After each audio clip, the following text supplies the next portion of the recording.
Preview.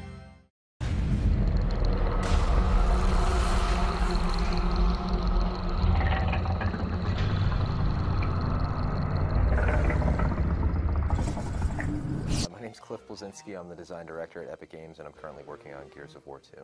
Gears of War 2 takes place 6 months after the events of the first game, and winter is coming on fast, and the Locust Horde are back. And this time around, they are able to sink entire cities.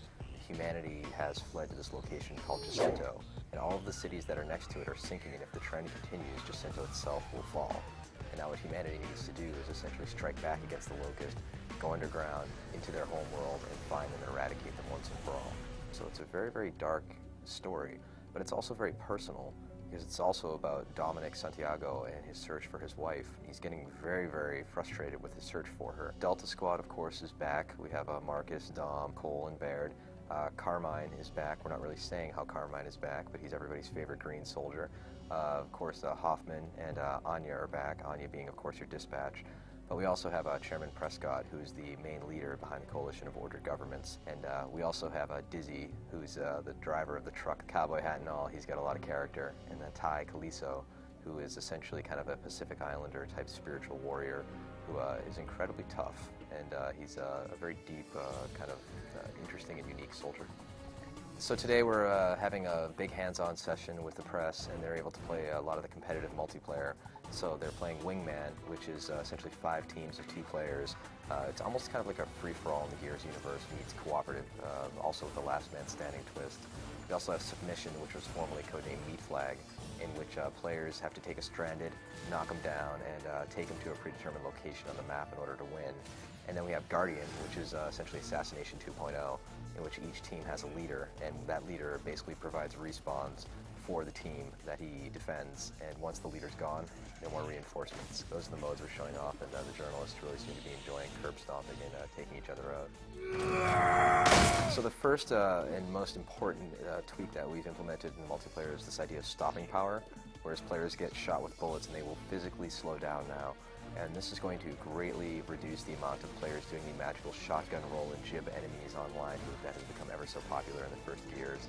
That really wasn't the game that we intended to build, and we want players to be supporting each other, flanking, providing suppressing fire, and things like that. We found that when we implemented stopping power, that players sometimes had these standoffs that weren't being broken, and we decided to implement the idea of a concussive force with smoke grenades that doesn't hurt players, but it does knock them essentially kind of flying around like a rag doll, kind of like bowling pins being knocked over. And you can stick those onto the wall, you can toss it in blind fire, and once those land, players will scatter everywhere, and it's a great way of stirring up the pot, so to speak. We've also implemented an ink grenade, which is essentially a poison grenade that players can use as kind of an area of denial to flush enemies out of any sort of area that they might be camping in.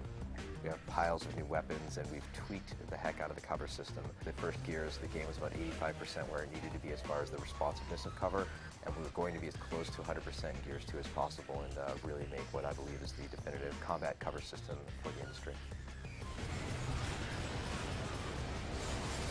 A certain amount of the features that are implemented in Gears 2 were basically some ideas that weren't able to make it in the first game. For instance, crawling when players are down but not out. We didn't have the time and the animation support, and now seeing somebody crawl away from you where they're trying to mash the A button and get away, and then grabbing them and taking them as hostage is always tremendously fun. If you get close to them, you have several options. Basically, every single colored button on the 360 controller does something.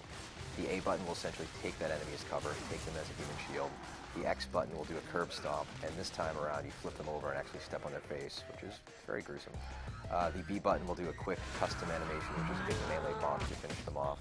And the Y button does kind of the coup de grace, the extended finishing move, usually involving slinging a sniper rifle like a sledgehammer, or using the torque bow blades to pop somebody's head off, or something else equally gruesome. The hammer burst was a very useful weapon in the first Gears, but you know, we always felt like we could tweak it and make it a little bit better. So we redesigned the gun model, made it a fully automatic but slightly slower firing weapon than the Lancer, added in a bit of a zoom ability, as well as the players have the ability to fan the fire button to fire the shots as fast as they can, at the trade-off of the fact that the gun will kick like crazy. We've also added in the Gorgon, which is a semi-automatic pistol, which when you take somebody hostage and have that weapon, can be a very, very deadly 1-2 punch of an offense and a defense. And then we've also added the Scorcher, which is the Gears flamethrower, and if you get a perfect active reload with this weapon, your flame will actually actually go about 25% further. And we have a couple other tricks up our sleeve. For example, you can do an active reload with the Centaur tank, which will cause your explosive tank shells to fire out faster, which really lays waste to a lot of Locust crowds. When we were basically planning and implementing the Gears multiplayer maps, we always wanted to kind of build everything around a hook. And it's either a unique location or it's a kind of level gimmick or an environmental hazard. So in River, the idea is basically that this is almost a two-forts setup with a beautiful mountain hamlet, whereas Gridlock, of course, is the classic Gridlock now with cars that explode, by the way. And security is based around the hook that there are security fences that will jib players if they attempt to walk through them.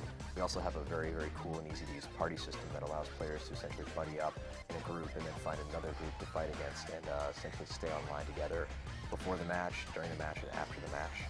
We also have in a screenshot mode that players can take pictures and upload it to a separate web server to check out images of their game, as well as achievement tracking. We have a war journal that tracks the player's screenshots and his achievement progress and his collectibles he finds in the campaign.